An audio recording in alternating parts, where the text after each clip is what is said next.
Olá a todos, aqui é o professor Alex Moraes, trazendo hoje o início da resolução do Caderno do Provão Paulista Seriado 2025 para os alunos que estavam no segundo ensino médio. Resolverei neste vídeo as questões de matemática deste caderno roxo, esse aqui, para quem, lembrando sempre que haviam dois tipos diferentes de cadernos, tá? Resolverei as questões deste caderno roxo. E, como sempre, iniciarei resolvendo as três primeiras questões, tá bom? A 1, a 2 e a 3.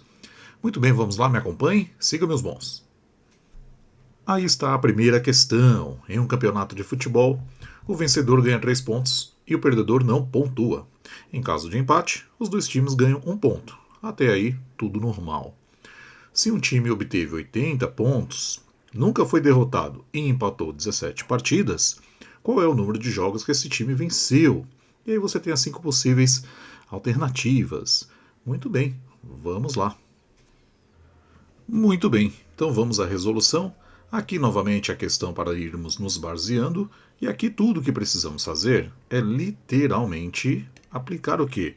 Aplicar a interpretação dos dados do problema, né? Você não tem muito o que inventar aqui, a não ser reler novamente com calma e seguir o que está escrito ali no enunciado. Com certeza vai ser a coisa mais simples a se fazer. Não precisa de muita coisa aqui.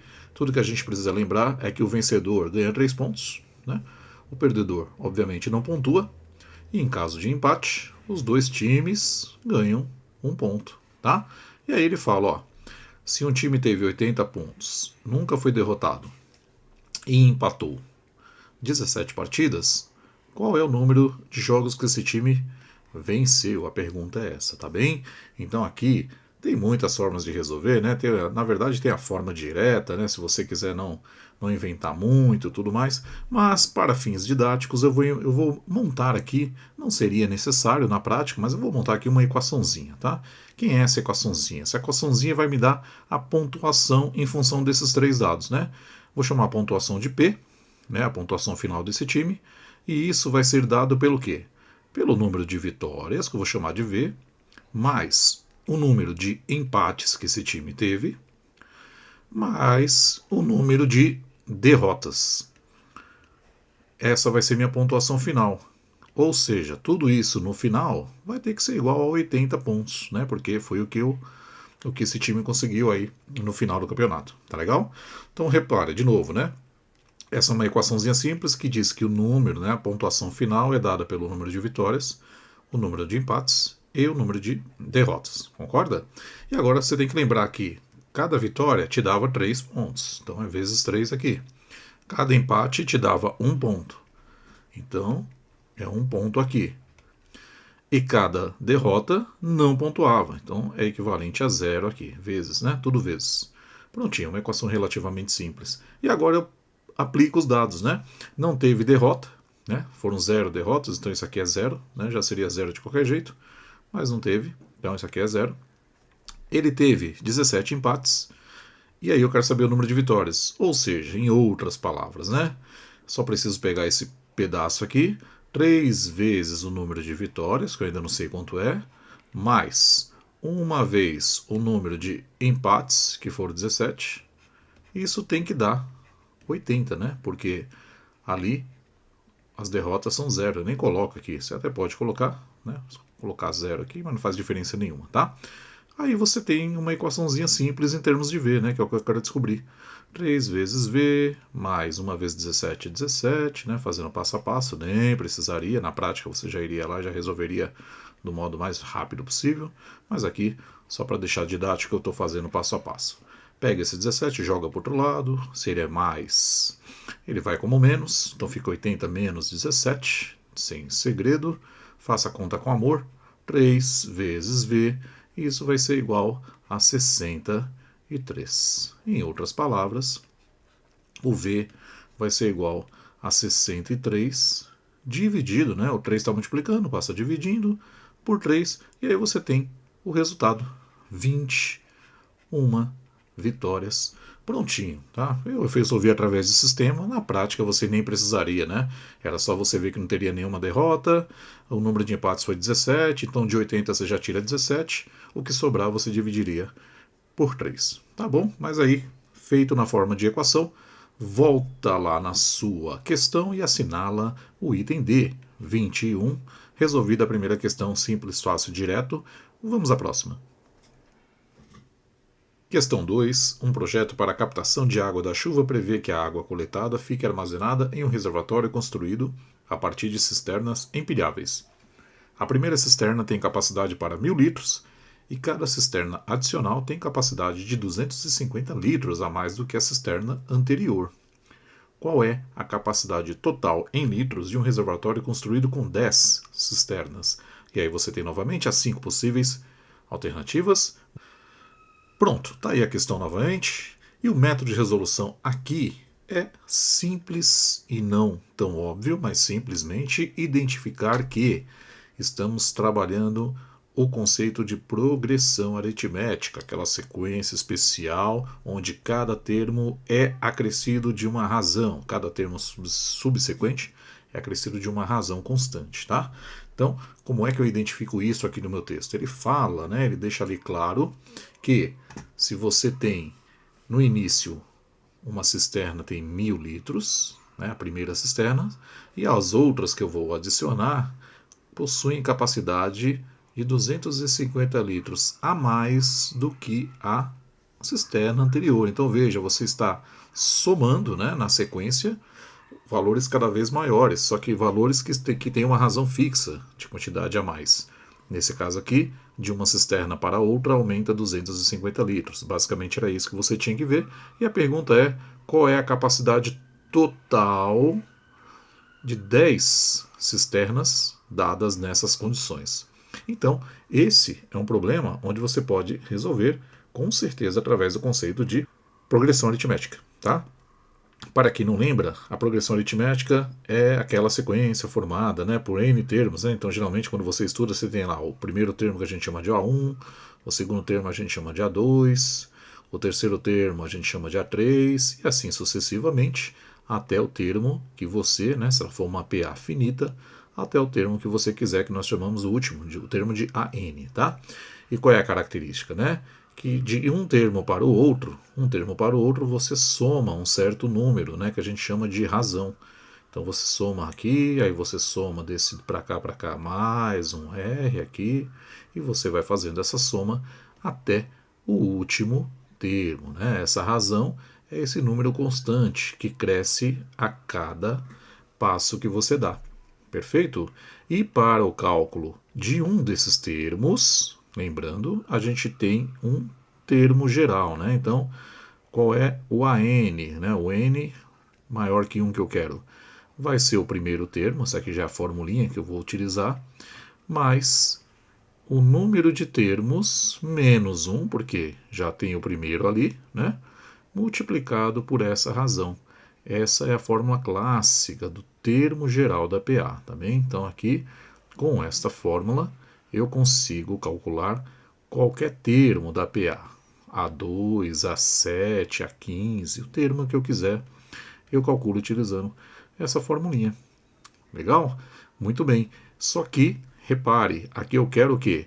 A soma das 10 cisternas. Então, para calcular a soma dessa sequência, eu vou precisar da fórmula da soma da PA, que é o SN, né? Quando você estuda, você vê isso com muita calma, até a dedução dela é relativamente simples, onde você vai ter o A1 dentro do parênteses aqui, somado com o último termo ali da sequência que você calculou, o AN, fecha parênteses, multiplica tudo isso por N, e ao final você divide todo mundo por 2. Prontinho.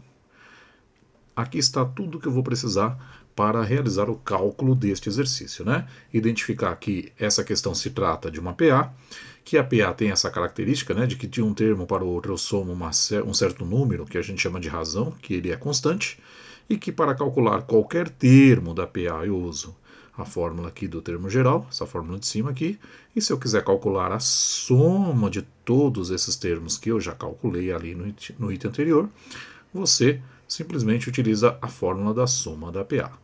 Pronto, primeiro passo, que com certeza era o mais importante, já está devidamente feito. Agora tudo que eu vou fazer no passo seguinte é literalmente aplicar os dados do exercício a essas fórmulas, tá? Então vamos lá, segundo passo é calcular a soma da PA. Então, para isto, lembrando, né? Vamos organizar aqui de novo, né?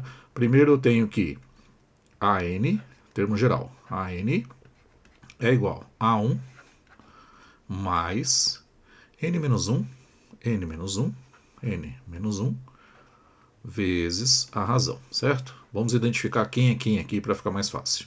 O AN é o último termo que eu quero, tá bom? Então aqui, quem é o N, né? O N seria o 10, é o número de cisternas aqui. Então, já substituindo, eu tenho que A10, vou calcular o último termo, é igual ao primeiro termo. Quem é o primeiro termo? É o número a quantidade de litros da primeira cisterna aqui, ó, 1000 litros, tá? Então aqui vem 1000, já aplicando aqui o conceito da sequência, 1000 mais o N, como a gente colocou ali, é 10, né? 10, só que eu já usei o A1, então você tira 1, 10 menos 1, e multiplica pela razão, que nada mais é que o quanto cresce a cada passo que você dá. No caso ali são 250 litros. Pronto, tá aqui, ó. Simples assim. E agora é só fazer essa conta aqui, A10, isso vai ser igual a 1000, aí a gente faz com calma aqui, né, uma questão de álgebra, né, 1000 mais 9 vezes 250, tudo bem? Então você vai multiplicar aqui 9 por 250, então meu A10 vai ser igual a 1000 mais 9 vezes 250, 10 daria 2.500, tira 250, 2.250. Esse é o valor aqui da multiplicação, o que nos dá o valor do último termo, né? Ou seja, da última cisterna. A minha última cisterna vai ter uma quantidade em litros de 3.250. Esse é o valor final. Cuidado, né? Repare que aqui, ó, tem uma pegadinha aqui, ó, a prova paulista querendo te pegar, ó. Tem uma alternativa com esse número aqui, tá? Mas cuidado, porque não é a verdadeira. Por que eu sei que não é a verdadeira? Porque esse cara aqui é o volume da última cisterna, não das 10 juntas, só da última, tá? Então cuidado, ó. Aqui houve uma maldade implícita, perfeito? Mas agora que você já sabe que não é isso, você vai para o segundo passo, né? Que é calcular a soma. Aí sim, agora eu vou chegar no resultado. A soma dessas 10 cisternas juntas, que neste exemplo específico é a soma da PA, onde você vai ter o A1. Então, o A1, vou colocar os termos aqui, né? O A1 que vai ser 1000, mais o AN, que nesse caso é o A10, 3.250, multiplicado por 10, que é o N, né, o último termo ali que eu calculei, e lembra que tudo isso eu divido por 2, eu fiz no passo 1 a fórmula, tá? Já estou aplicando direto aqui, tá bem? Cuidado, ó, tem um parênteses aqui.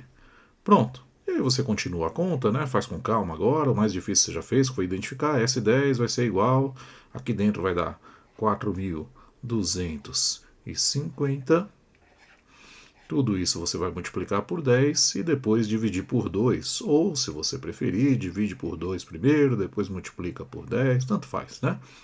Vou aproveitar o espaço aqui do lado, ó. 4.250 vezes 10 vai dar 42.500. 42.500, tá? 42.500, e esse resultado basta dividir por 2 e eu chego aí sim na resposta final que eu estou procurando, 42.500, isso aqui vai dar 21.250. Pronto. Resolvido. Belíssima questão que envolve o conceito de progressão aritmética. Cuidado, não vai cair na pegadinha aqui do 3.250 litros, hein? O volume total das 10 cisternas vai ser, né, 21.250. Pronto, resolvido. Volta na alternativa, na questão, e você vê que a alternativa do item E, tá? Não é o D, é o E. Pronto, belíssima questão. Número 2, resolvida. Vamos à próxima. Questão 3. Em 28 de outubro de 2023, a Prefeitura de São Paulo reajustou os valores cobrados pelos táxis segundo a tabela a seguir. Aí você tem uma tabela, né, com táxi comum e o táxi de luxo. Dado que o valor da corrida é determinado pelo valor fixo da bandeira mais o valor cobrado pela distância percorrida, com esse reajuste, uma corrida de 10 km com táxi comum e no período diurno passou a custar quanto a mais em relação ao valor antigo? E aí você tem as 5 possíveis alternativas. Muito bem, vamos à nossa resolução. Aí está a questão novamente para nos basearmos e qual vai ser o método de resolução que eu vou utilizar nesta questão. Como eu estou fazendo um pouco mais de detalhe, né? Não estou fazendo de forma direta, eu vou colocar aqui em 3 passos. No primeiro passo, basta identificar o conceito de função do primeiro grau. Aqui eu vou usar uma função do primeiro grau, tá bem? Segundo passo, montar as funções pedidas no enunciado. Por que as funções no plural? Porque eu tenho valores distintos. Para cada valor eu vou ter uma função distinta. E no terceiro passo, após montar estas funções, aí sim eu consigo calcular a diferença entre os valores que eu vou obter. E aí eu vou ter a resposta final. Pronto, esses serão os passos a serem seguidos nesta questão. Vamos ao primeiro então. Identificar o conceito de função do primeiro grau. Aí tudo que eu tenho que fazer é, na leitura, identificar que está se tratando de uma função do primeiro grau. Onde está isso, né? Primeiro que você tem duas variáveis se correlacionando aqui, que são o valor e a distância, tá legal? E a distância, né? Aqui, ó, vou colocar aqui esse passo aqui. A distância, tá? Então você tem aqui uma função entre o valor que você vai pagar e a distância que você vai percorrer, tá bem? Além disso, como é que você vai montar essa função? Você vai se basear justamente nos valores da tabela, né? Tanto no valor antigo e o valor novo, chamar de novo, tá? E repare que eu só estou destacando aqui os valores da primeira tabela aqui, da parte de cima, porque é a pergunta, né? Ele quer saber com esse reajuste e após percorrer 10 km com táxi comum, então é por isso que eu estou só mexendo na tabela, na parte superior dela ali, tá bem? Então ele quer a diferença nos valores antigo e o novo se você percorrer 10 km. Basicamente essa é a interpretação. E aí sim, agora você vai para a resolução da questão, tá? E como é que eu faço isso? Eu faço isso lembrando como é que é o conceito de função do primeiro grau. Quando você estuda, geralmente você faz o clássico f de x, certo? F de x, e isso vai ser igual. Isso vai ser igual. Geralmente você tem dois termos, né? O primeiro termo, eu vou inverter aqui, vou colocar o termo que não depende da variável x, e junto, somado, você vai ter o termo que geralmente depende da variável x, tá? Toda a função do primeiro grau tem essa cara geral, né, que a gente chama aqui, tá bom? Isso aqui é a cara geral de uma função do primeiro grau. E agora, para você preencher os valores que precisam, que é b e a, você utiliza justamente os dados que ele te deu aqui na tabela, na parte superior, tá? Para cada um desses carinhas aqui que eu assinalei na seta, vai ter um valor, uma função diferente. E é isso que eu vou fazer aqui no item 2, no passo 2 aqui, tá? Então agora que eu sei, lembrei que toda função do primeiro grau tem essa cara, eu vou montar uma função para cada. Só que, para ficar mais intuitivo, eu vou fazer uma mudança de variável, tá? No lugar do f, eu vou colocar v.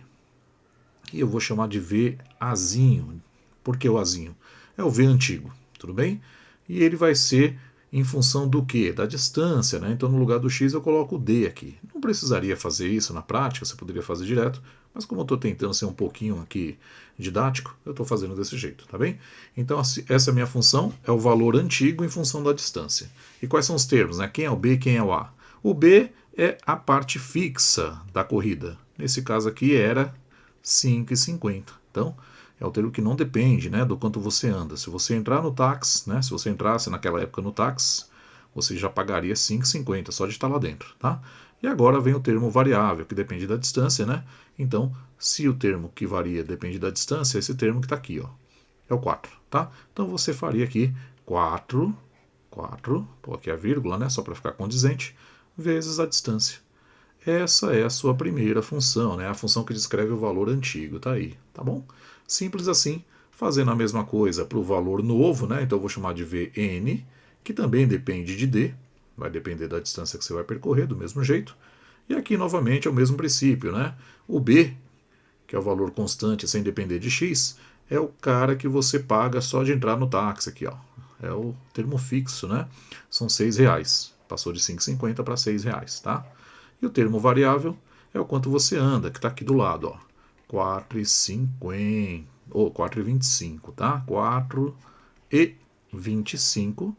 E para cada quilômetro rodado, né, chamar de D, você vai aumentando esse valor. Prontinho, aí está a função para os diferentes casos. Beleza? E agora tudo que você tem que fazer é calcular a diferença entre os valores obtidos, tá bem?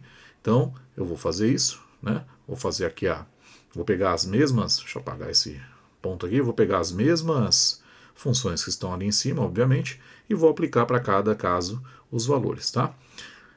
No V de A, o D é 10, né? São 10 km, tá? 10. E aí você vai ter simplesmente que isso vai dar 5,5, 5,5, mais 4 vezes 10.